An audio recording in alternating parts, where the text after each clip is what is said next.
rush to escort him because a friend is he work at a Ministry of Health. They came for a program, so he want to go and see him. So I went there to join them. I went to the beer bar, and at the almost 11 p.m. to midnight, we were there. I was there. I'm not enjoying anything. What should I do? Right. Plus, I'm disturbing them, or they are disturbing me. Right. Very tough. That's true. What should I do? That's true. To be sane in an insane world is very difficult. Do you understand what that means? No, Baba. To be mentally stable in a world that is not stable is very difficult. Very, very difficult. And that is why each and every one of us, we must truly, at all points, not make our life stiff, but we must always examine ourselves. We must always examine our thoughts. We must always examine how we feel. For it is by this constant examination that we, in truth, we observe ourselves. We see how certain things jumps into our awareness. We see how certain thoughts, originate in our awareness. This constant observation. But it is not easy to constantly observe because there will always be distractions. Always there will be distractions whereby you will feel that you had a grasp on something, but then you find out that you don't have a control on it.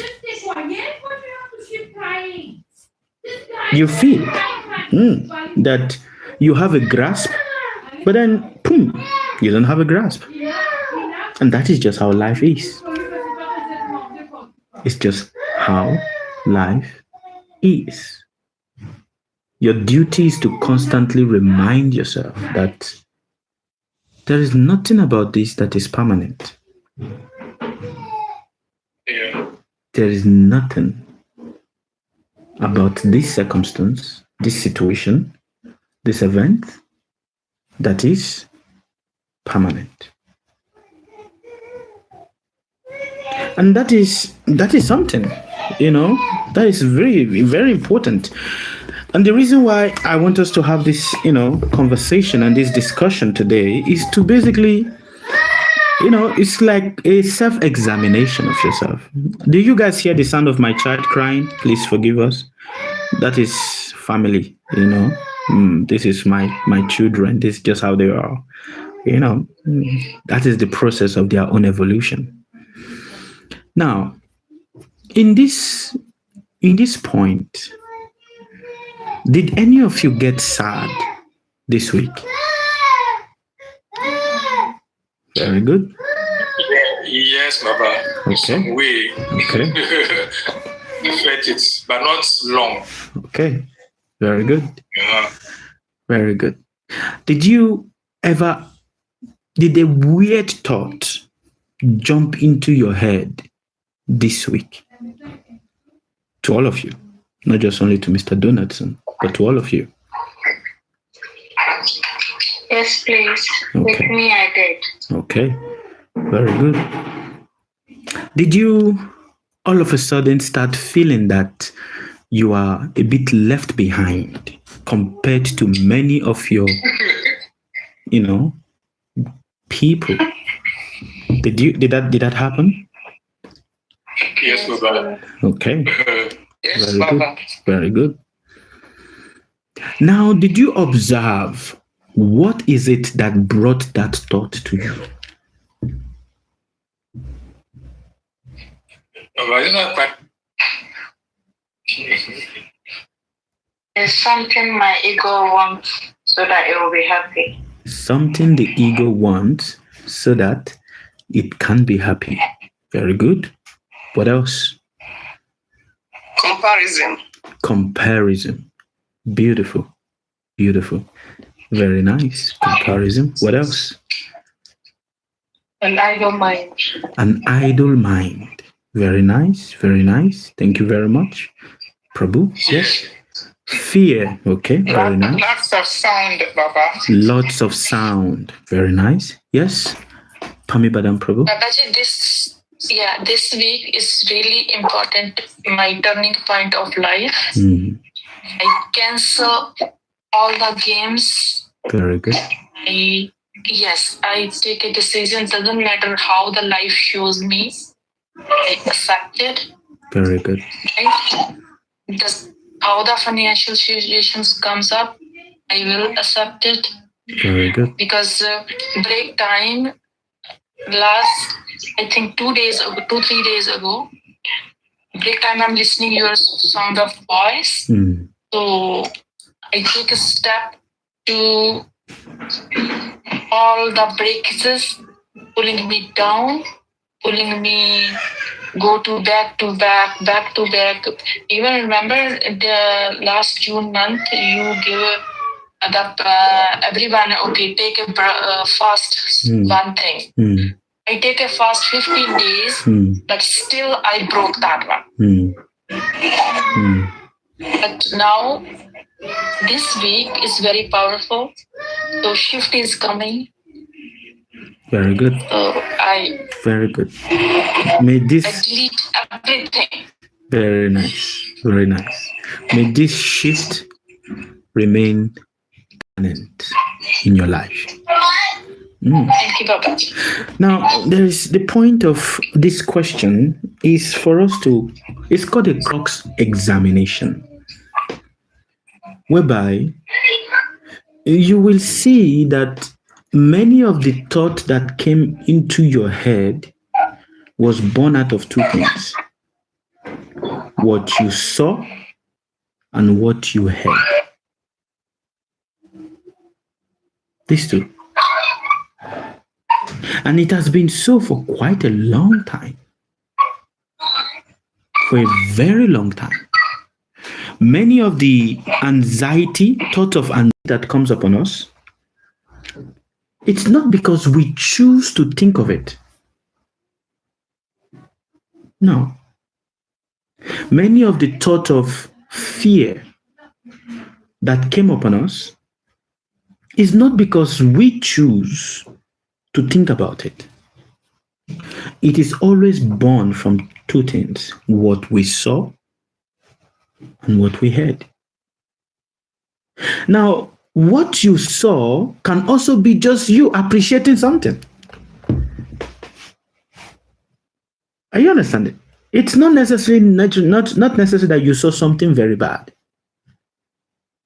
It can also be that you saw something that is nice, you were appreciating it, but that you are appreciating left tiny drops of impressions.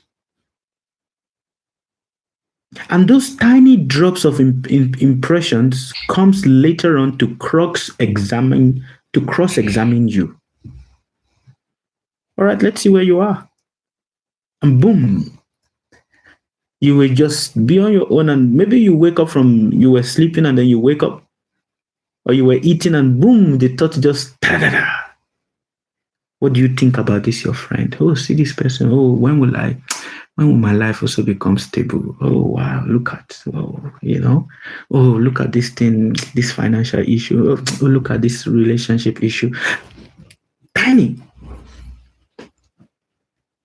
And that is something that you must understand about the nature of this human mechanism. There are many things that comes to us that we didn't plan for.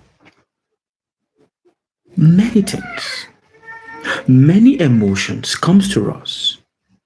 No one plans for it, but it just pop. And when it pops, your duty is to learn to see the origin of the thought. But it is very difficult most often to see the origin of the thought.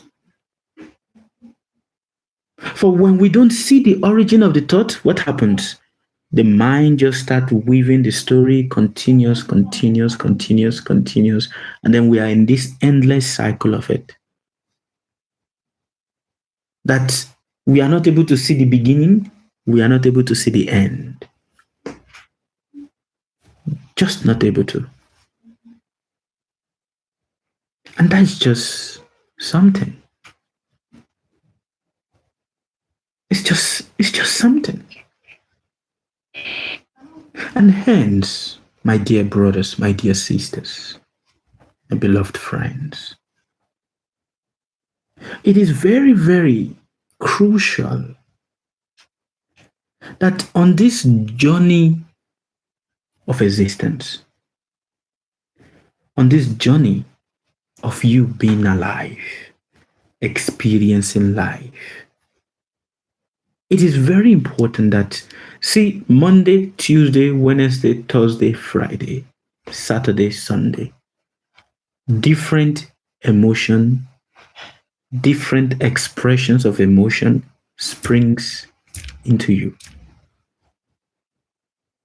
Even how your body responds to those emotions sometimes are weird. You feel so something, you feel heavy, you feel light, you feel just same. Why? We strive to have balance, but no matter how much we strive to have balance, this body itself, the nature of the ego, the nature of the blood, is that there is no balance in it. So what is the only grace you have? The only grace you have is that it passes away. That is just it. That is the only grace. It passes away. What you felt on Tuesday will be different from what you're going to feel on Wednesday. What you felt on Thursday will be different. Maybe it may be lighter, it may be heavier, but it will be different. It all passes away. But to remember that it passes away is very difficult. To remember that everything that you are passing through, every expressions of emotions that you experience passes away, is very, very difficult to know that it passes away. For in between that point where you are experiencing that, it looks like this is permanent. And that is wonderful. It looks like it is permanent.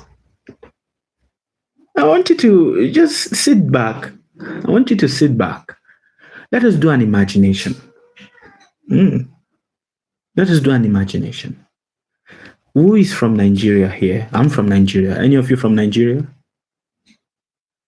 Okay, Miss Elizabeth from Nigeria. Very nice. Who's from Ghana? Very good. Cameroon. India. Very good. Jamaica. Very good. Very good. Kenya.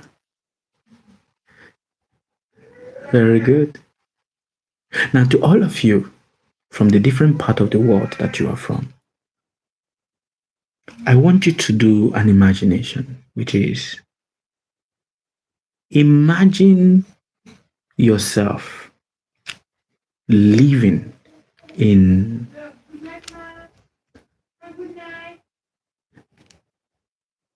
the 1420s.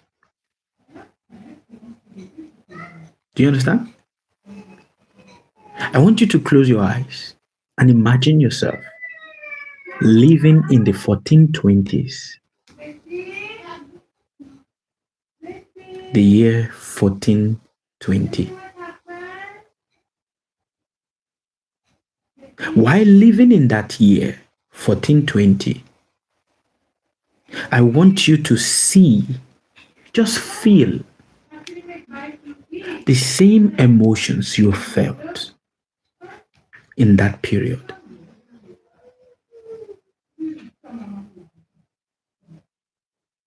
And ask yourself,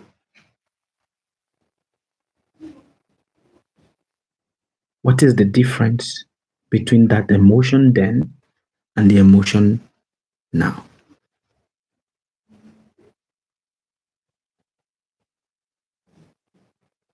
(1420s).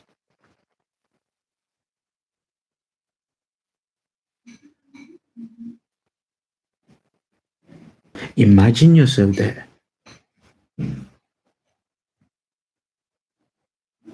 Do you think you were more happier in the year 1420s, or you are more stable in the year 2026?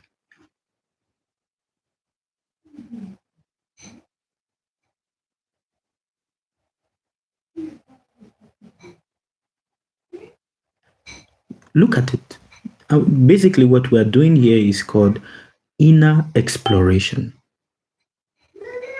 For if you don't explore yourself within, you can never comprehend life. In the year 1420, do you think your mental frustration now is lesser compared to what your mental frustration would have been in the year 1420?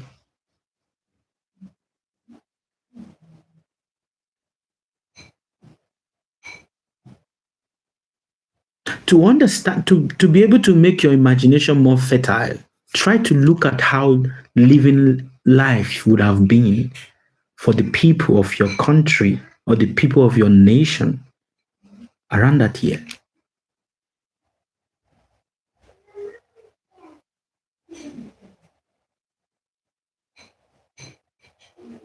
Try to envision how lifestyle must have been.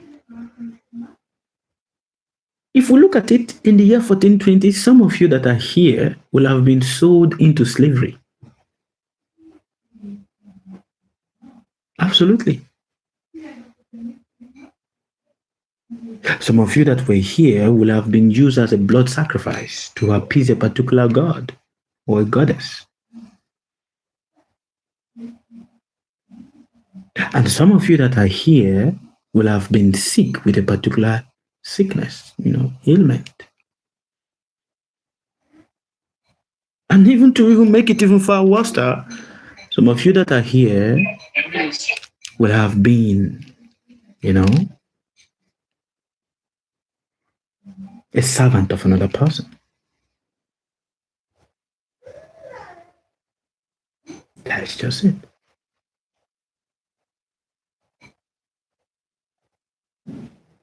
So do you think the fear you had in the year 1420 and the fears you are having now, which is better?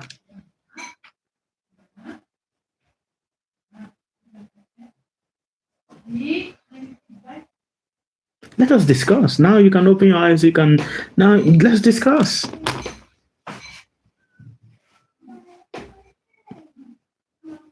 Who wants to open the table? Let us discuss now.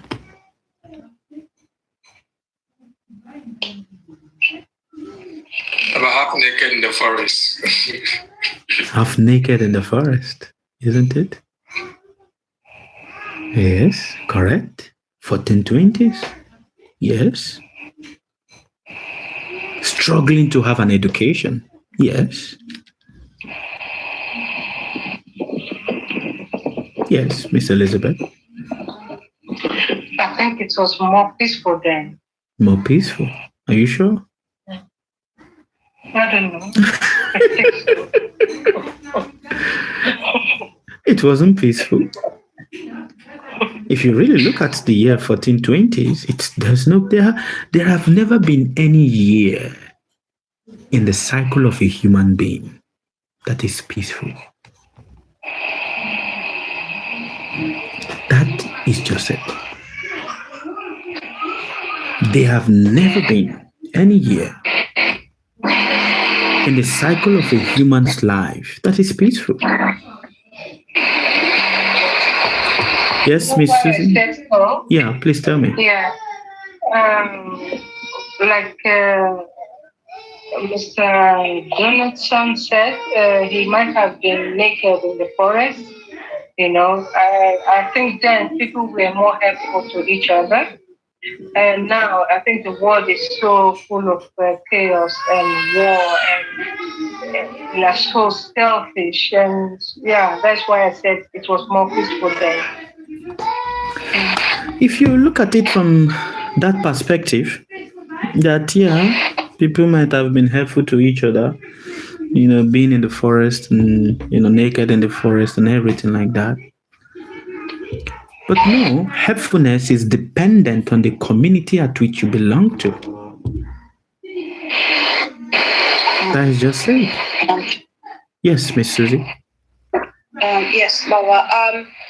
I'm thinking we would have been part of the hunter and gatherer family, trying to secure food, because it would be difficult to gain animals in the wild. So the strength of the men would be like very, very an advantage to the strong one. And it's like I would think there will be like nomads traveling from area to area where the foods are. Right. The abundance in food. Very good. Very good. Thank you very much, Miss Susie Brown. I appreciate it. Thank you. Any other comment from anybody? Madam. Yes. The support of Madam Prabhu Elizabeth said, not to counter, I want to share something. During that time, where she said helpful, that 18th or 14th centuries, there was a lot of war going on. But then there was no social media by then. Before they were captured in the village, there must be a war. Though there's a spear and an arrow, but today, advanced technology using the bomb, light, and sound. But this there's no light and sound. We use the cutlass, spear, you beat before they will capture you and sell you. There's a war going on around the community, other city, and those like that. Okay. But today it's advanced way, different way of war. Right. Very nice. Very nice. Thank you very much. Thank you. Baba. Yes, Miss Eddie Queen. I think the Vietnam is better because a little bit easier than that time. Very good. And better. I think one thought too. But in the other way, everything is just repeating Very good. itself. So I think that is okay. Very good. Thank you very much, Miss Eddie Queen. Thank you. Yes, Miss Juliana. Well, my opinion, I think there's no difference. The way people felt in those days, the same way we are feeling now. The pain, they felt pain, we are feeling pain. They felt anxious, we are feeling anxious. It's just the same. Yes. Beautiful. Beautiful. Thank you very much, Miss Juliana. I appreciate it. Yes, Miss Gloria. That is Miss Annie Brown Prabhu. Yes, Baba. It's not so easy to think about what it was because it depends on the region that you're from and the region that you're in now. And it must have been difficult, but not too difficult, because now is a much better time But now is an even more difficult time.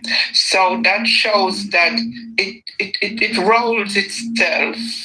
Difficulty that time, difficulty this time, good that time, bad that time, good this time, bad this time. Because we're in a really good area, and the money that we have to pay for bills and everything is a whole lot of money. And when I was a child, I can remember we pay a little bit of money for utilities and things like those. And it was hard because everything was little, but everything was little. Now everything is big and better, but everything is big and better. So just keep changing it, just keep rotating. Yeah. Yes, absolutely correct. Thank you very much, Ms. Annie Brown Prabhu. I appreciate it. There's a comment in the chat. Did you all see the chat? Very good. That is from Mr. Rian. Now, if we say, we look back, the reality is there is no year or century in the lifetime of a human being that is ever peaceful. None at all. For all year, all century carries with it its own form of anxiety, misery, stress, and fear. But there's one thing that every year, every century carries. And what is that? 5 things. The desire to have more money, whatever form of money that might be during that period. The desire to have more food. That is it. Food.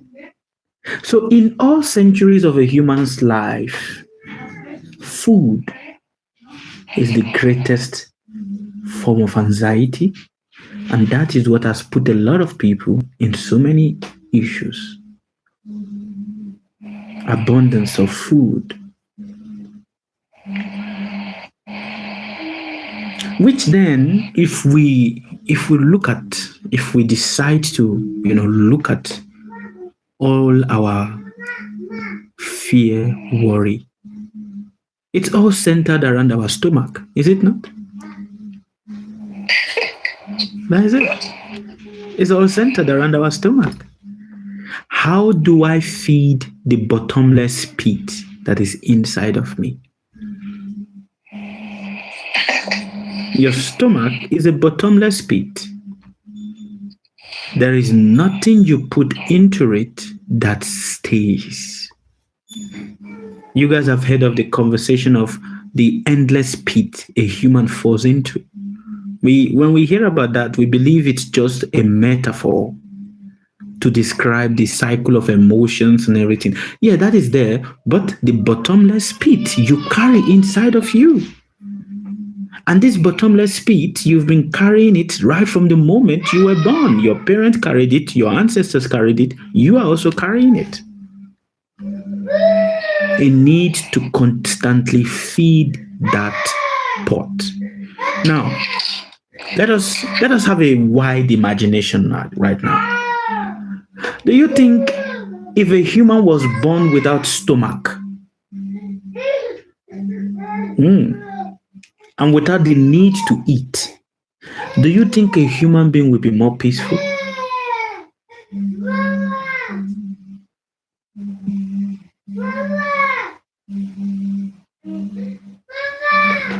No, Baba. Why do you say no? Maybe. Baba, example, let's take the tree. Yes. They're also suffering. Yes. The sunshine. Yes. The rain. Yes. The rain. After you cut it. Yes. If you do not eat. Yes. But also going through the pain. Yes. Okay. Very good point. Very good argument you've given, Mr. Donaldson. Yeah. Miss Elizabeth, yes. Yeah, I don't think so, because if stomach was not there, then we'll have we want to travel around the world. We want to have the best of place to live, or just we want more. Right. Just human. Right. Yeah. Very nice. Thank you very much. Thank you, Miss Elizabeth. Miss Juliana, what do you say? You say you think so, or you say?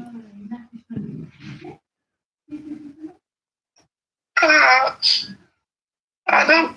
Well, maybe, but I don't think, because the greed in us is not just food; it's everything we want to ourselves, isn't it? Food is just part of it. But after food, we need a house. We want to be a better person than the other. We are always wanting and wanting and wanting. That's the problem, isn't it? Yeah, the competition among ourselves. So. Very good point. Very good point. Very good argument you've given. Thank you very much, Juliana Prabhu. Any other person has another point? If a human was born without stomach, and hence there is no need to eat, there is no pit to feel, all you have to do is just breathe, and your life is okay. Will there be anxiety?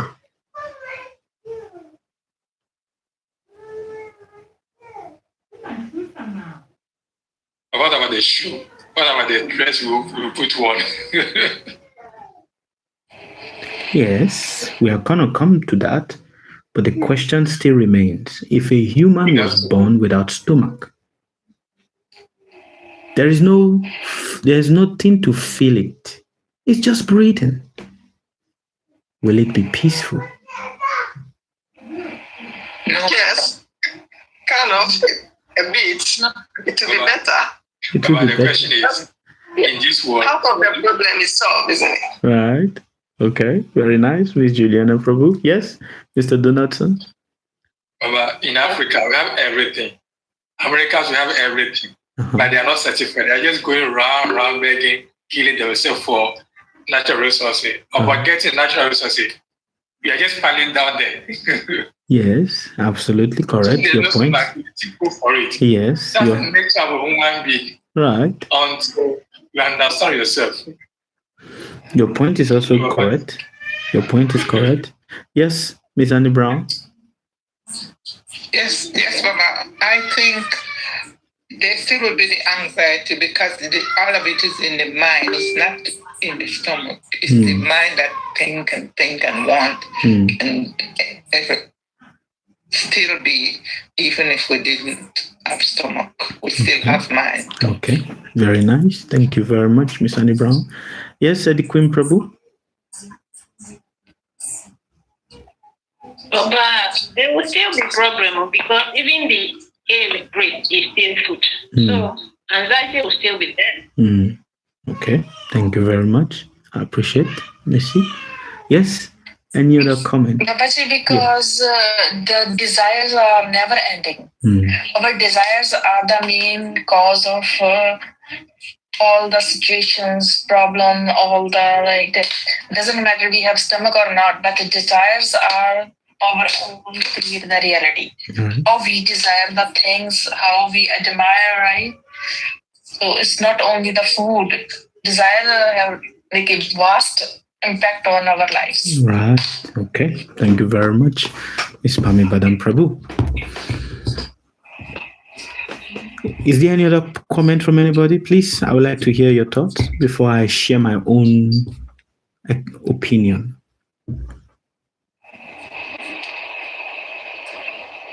Yes. Mr. B. Yes, Ms. Susie Brown. Yes, I think because we haven't, if we didn't need to eat food, it's like our needs would extend a bit more. So it's like we will be more robotic in thinking, to acquire more, to achieve more, to keep going. So the greed, the desires would be more extensive than it is. So it's like to outdo each other and to, compete even more extensively.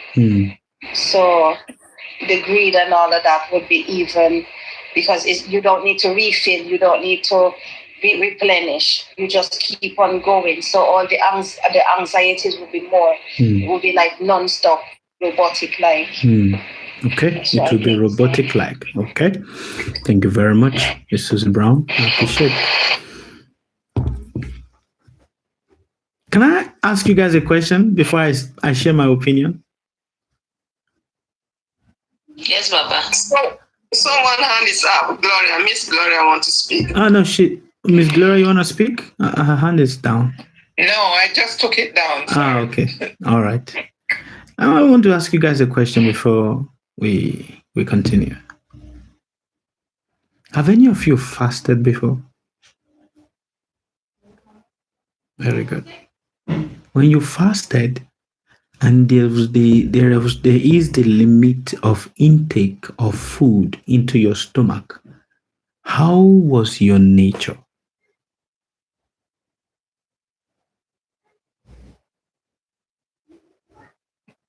Well, repeat the question again. I said, have any of you fasted before? You said yes. And I said, when you fasted and there was the limit of intake of food into your stomach, how was your nature?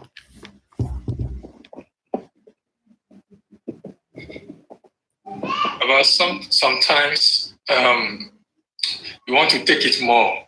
Mm-hmm. Sometimes when you follow the risk regulation, you end up forgetting the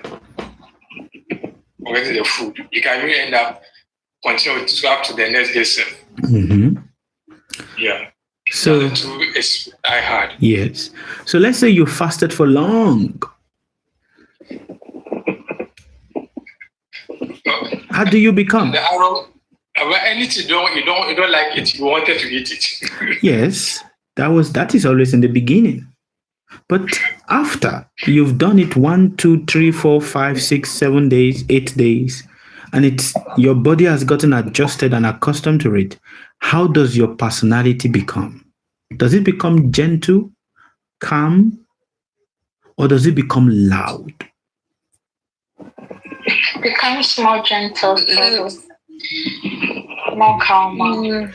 And it's like we want to connect more to your spiritual side, right? Than of physical. Right.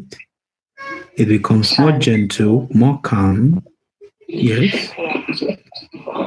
And you want to connect more to your physical. You feel like connecting more to your physical side and connecting to the spiritual side, right. Than to connect to the physical side. Right. And then as soon as you start eating, it's like you come back into the physical again. Right. Very good. Thank you very much. Yes. Thank you very much, Miss Glad. Yes. Babaji, my experience when I am fasting, like during the Navratri times, right? I feel more connected to the nature and the divine. The thing is, when we finish the fast, is desires to eat is more for the physically we lost weight, right? When we start eating back, our body react more double. We gain the weight very faster.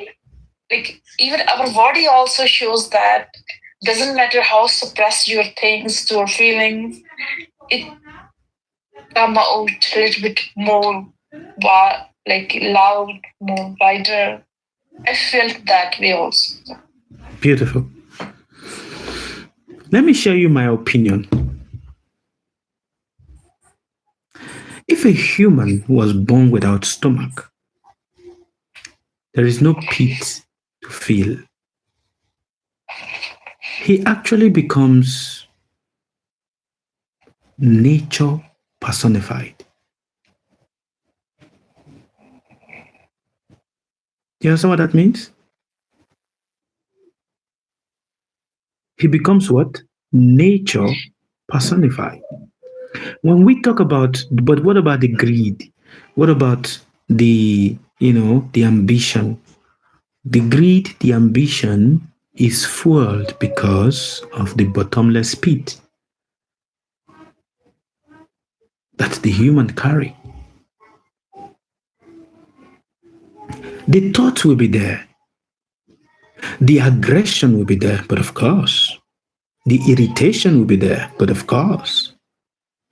But the human transition into another phase of life. Not just that does he become a robot, but he becomes a pacifist. And hence, when we look truly into life and into all phases of being, into all angles of reality, we come to truly understand that. Have any of you imagined an angel that is eating food before? People say, my angel is following me, my angel is following me. But do they ever imagine their angel eating food? Why? Well, they thought they don't eat. Sorry? They thought angel do not eat. Yeah. Why? Because we see eating. Imagine if the divine eats food. It becomes, yes, Miss Juliana. But we offer food to our gods, isn't it? Yeah, we offer food to our gods, but people say angels. I have this divine angel that is following me and everything. But have they, in all books, let's say you've read the Bible and everything, have you ever read the portion where it says the angel is eating food? No. Why?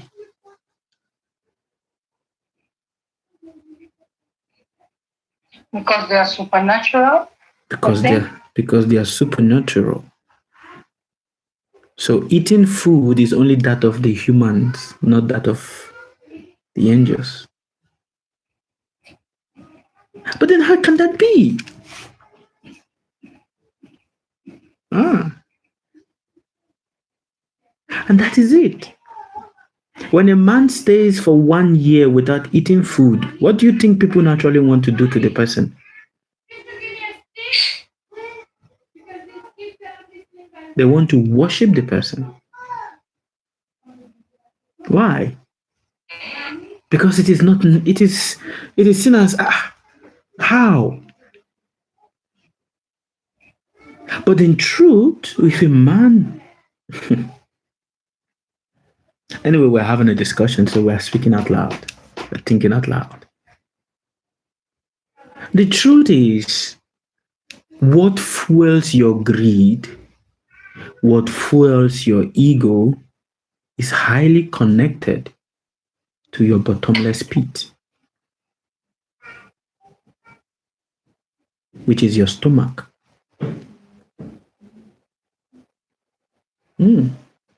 Imagine if you stay 1 whole year eating one same food every day for 1 whole year. How will your greed be?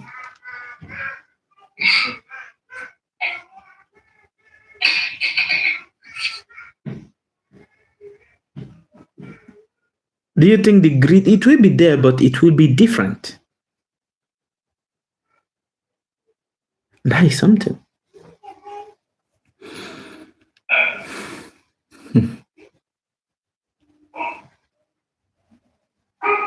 So, if we examine the anxieties of life, if we examine the mysteries of life, it all boils down to what the ancient teachers always say. The stomach. Because your bottomless pit demands things from you. It demands it. And hence your duty, you see, when you were young, you could not control what you put into your belly. But when you start getting old to a certain stage, you start controlling what you put into your belly. Isn't it? You could not control it at a particular point, and now you get to a particular point, you start controlling it, but still, it is still demanding from you. Babaji, I heard it because it's, this gut feeling, right? So our stomach have a brain, right? Our stomach, everything Yes. we create there too, right? Yes. It is what push the fuel for your And hence, in all stages of life, have you seen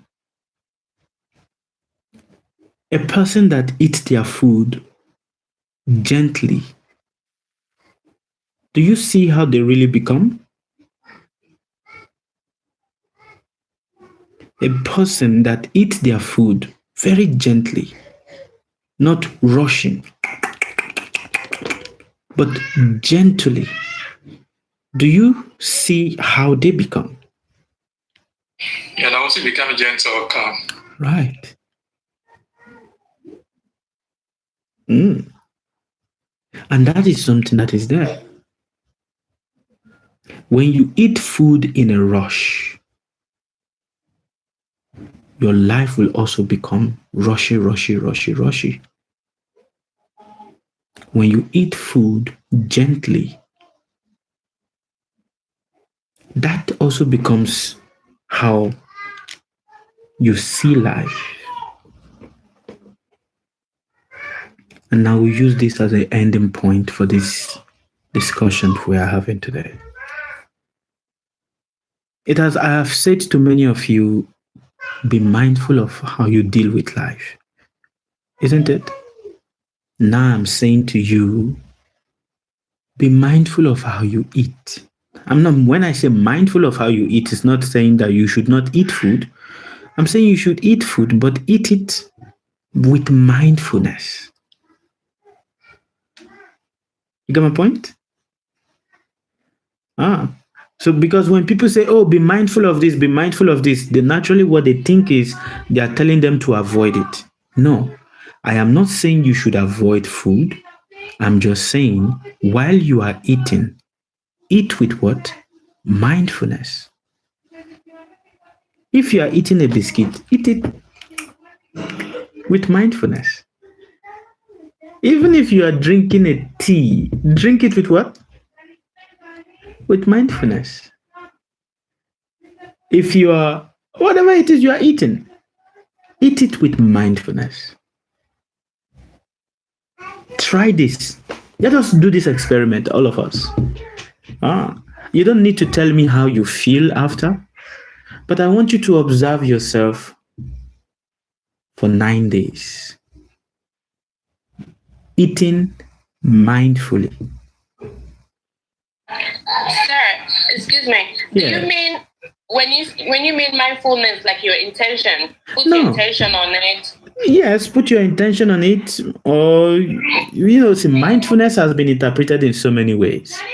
Just be there as you are eating. Thank you, sir. Not rush the food. Just be there. If you are eating rice, eat it. Feel all the grains of rice in your mouth. If you are eating bread, eat it. Feel it. For 9 days. Not more than 9 days. I want you to eat attentively. With mindfulness. Not like, okay, I'm not going to eat this. No. Whatever it is that is in your plate, eat it. But don't rush yourself eating for 9 days. And observe how this changes even how you speak. Observe it. Observe how it changes a certain perception of, how you perceive life or how you even interact. Just observe. And while observing, don't try to correct anything. Do you understand? Your duty is not trying to correct. No, when you observe, just observe. Don't try to correct anything. And in between these 9 days, you also see yourself that you will naturally want to default back to your old setting of eating fast. But try to bring yourself back to eating gently and mindfully. That is the assignment for 9 days. You don't need to report back to me. You should honestly report to yourself. Okay? All right. Thank you very much, everybody. I'm grateful to be here with you. All good fortune fly to you. Any question before we go? Okay. Now, many of you that have submitted your papers to me, I have looked at all the papers. I have marked it.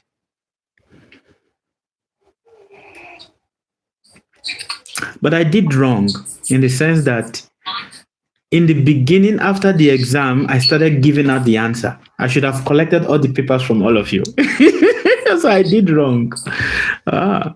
So I'm not going to tell you guys how much you get because I've already given out the answers in the beginning, and some of you already corrected the answers. I saw it in the paper.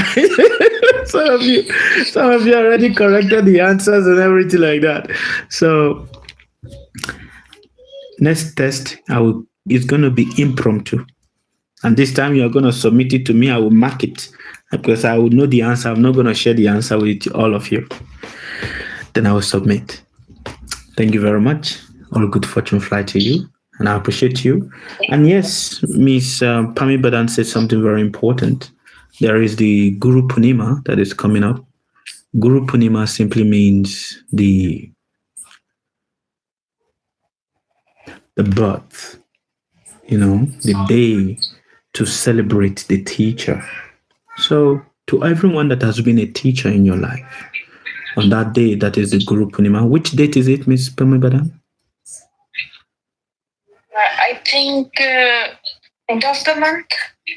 Yeah, towards the ending of the month. It's a full moon day, Yes, full moon day, yeah. So to everyone that has been a teacher for you, that day is the day for you to give proper reverence and salutations to your teacher.